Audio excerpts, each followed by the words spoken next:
நம்ம எப்படி இருக்கணும் ஆண்டவர் விரும்புறாரு? பலன் கொடுக்கிறவர்களாக. சொல்லுங்க, எப்படி இருக்கணும்? பலன் கொடுக்கிறவர்களாக. அவர் விரும்புகிற மாதிரி, அவர் நினைக்கிற மாதிரி, அவர் சித்தப்படி, அவர் திட்டப்படி நாம நிறைவுள்ள ஒரு மகிமையான வெளிச்சமான பிரகாசமான அநேகருக்கு ஆசீர்வாதமாக நாம் இருக்க வேண்டும் என்று தேவன் விரும்புகிறார். ஆமேனா இல்லையா? தேவன் விரும்புறாருங்க.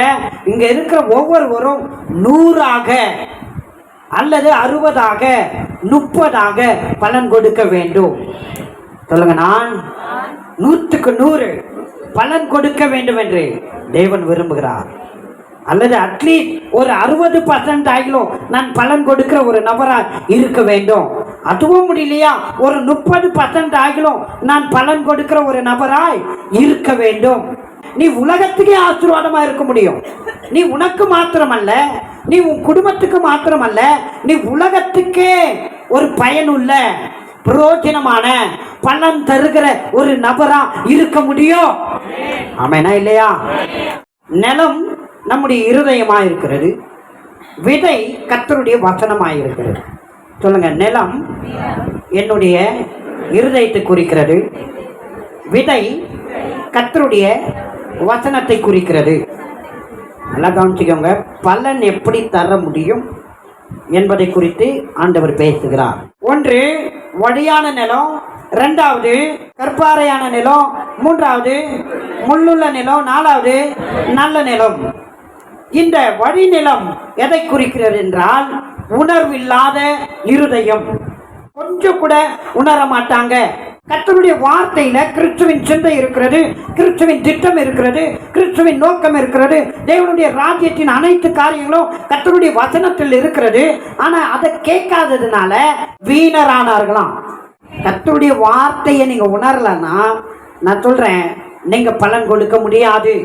வசனத்தினுடைய சத்தியத்தினுடைய மேன்மை யாருக்கு தெரியுது? பொல்லாங்கனுக்கு தெரியுது, பிசாசுக்கு தெரியுது. ஆனா யாருக்கு தெரியல? கர்த்தருடைய பிள்ளைகளாகிய நமக்கு தெரியல. ஆனா யாருக்கு தெரியுது? சொல்லுங்களேன், யாருக்கு தெரியுது? பிசாசுக்கு தெரியுது.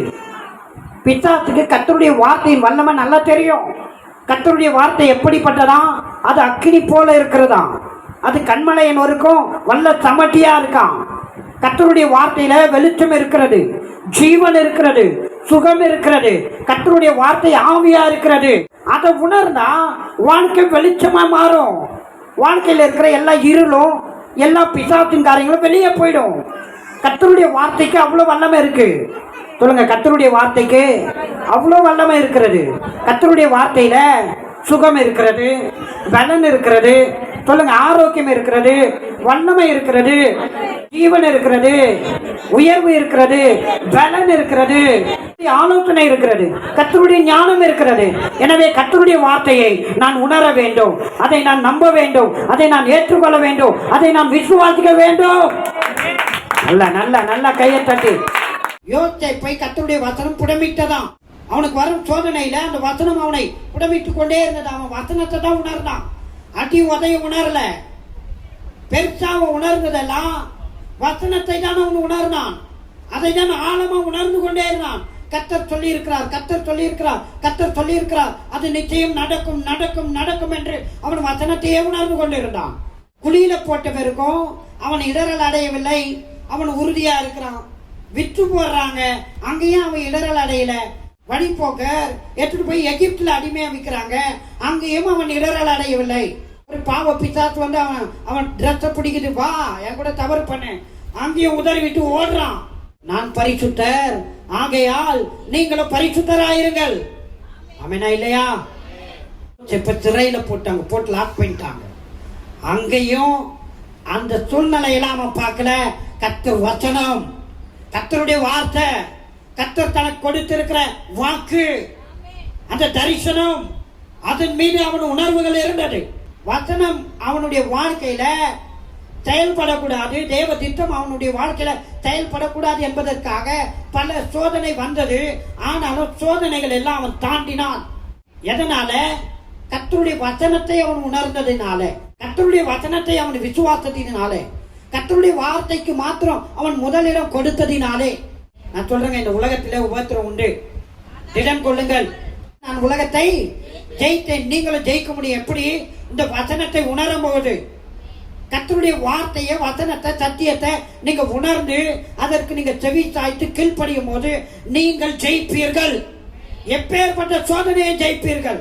குழியில போட்டாலும் மேல வருவீங்க. அடிமையா விற்கப்பட்டாலும் அடிமையான இடத்துல அதிகாரியா மாறுவீங்க, அதிபதியா மாறுவீங்க, ஆளுகை செய்கிறவர்களை மாறுவீர்கள். தேவனுடைய வசனம் உங்களை மேல கொண்டு வரும். அது ஜீவன் உள்ளது, அது வல்லமையானது. கர்த்தருடைய வார்த்தை ஆவியா இருக்கிறதா, ஜீவனா இருக்கிறது, அது வல்லமையா இருக்கிறது. பிசாசின் காரியங்களை நொறுக்கக்கூடியது. அது வல்ல சமட்டியா இருக்கிறது, அது அக்னியா இருக்கிறது. வருகிற சோதனைகள் எல்லாம் கொளுத்தி போட்டுரும், உங்களை பலவான நிறுத்தும். நீங்க கொஞ்சம் தைரியமா, கொஞ்சம் விசுவாசமா இருந்து பாருங்க. அல்லேலூயா. உலக காரியமும் ஐஸ்வர்யத்தின் மயக்கமும் உள்ள இருந்தா பலன் கொடுக்க முடியாது. சொல்லுங்க, உலக கவலையும் ஐஸ்வர்யத்தின் மயக்கமும் என் சிந்தையில, என் உணர்வுல, என் இருதயத்துல ஓடிக்கொண்டு இருக்குமானால், அதையே நான் உணர்ந்து கொண்டு இருப்பேனால் என்னால பலன் கொடுக்க முடியாது.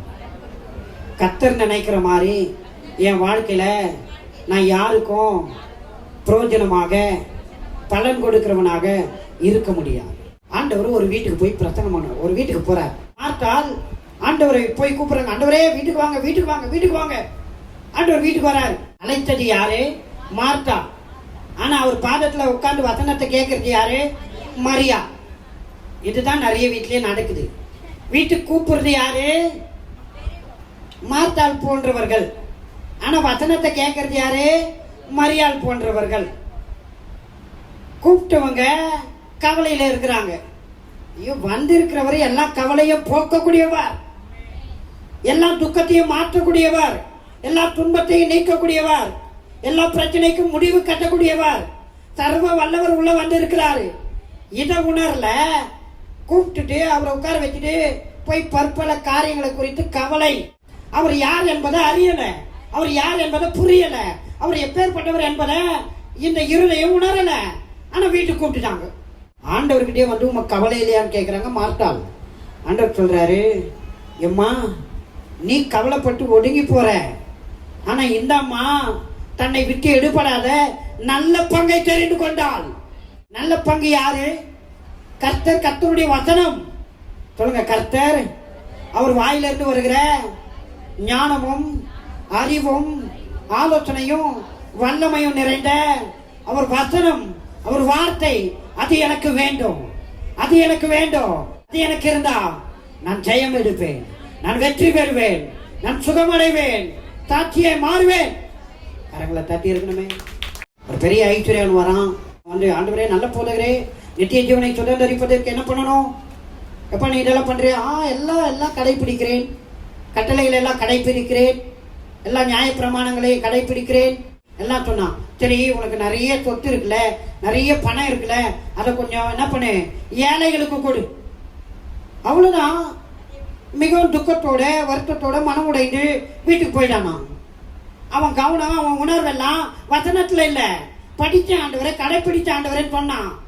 ஆனா ஆண்டவர் சொல்ற இந்த வார்த்தைக்கு அவனால கீழ்ப்படிய முடியல, அதை ஏற்றுக்க முடியல. ஐயோ, பணமா நான் எப்படி கொடுக்கறது? கடவுள் கொடுக்க சொல்றாருன்னா கொடுத்து பாருங்க, அவர் திரும்ப கொடுப்பார். கடவுள் எடுக்கிறதுக்கு கொடுக்க சொல்ல, கொடுக்கிறதுக்கு கொடுக்க சொல்றார். சொல்லுங்க, ஆண்டவரே என்கிட்ட இருந்து பிடுங்கிறதுக்கு அல்ல, என்னை எம்டி ஆக்க இல்ல, நிரம்பி வழிவதற்காக, நிரம்பி வழிவதற்காக அவர் கேட்கிறார். அவர் கேட்கிறார். கேட்கும் போது நான் கொடுப்பேன். ஆனால் அவர் 100 மடங்கு இம்மையில தருவார், மறுமையில தருவார்.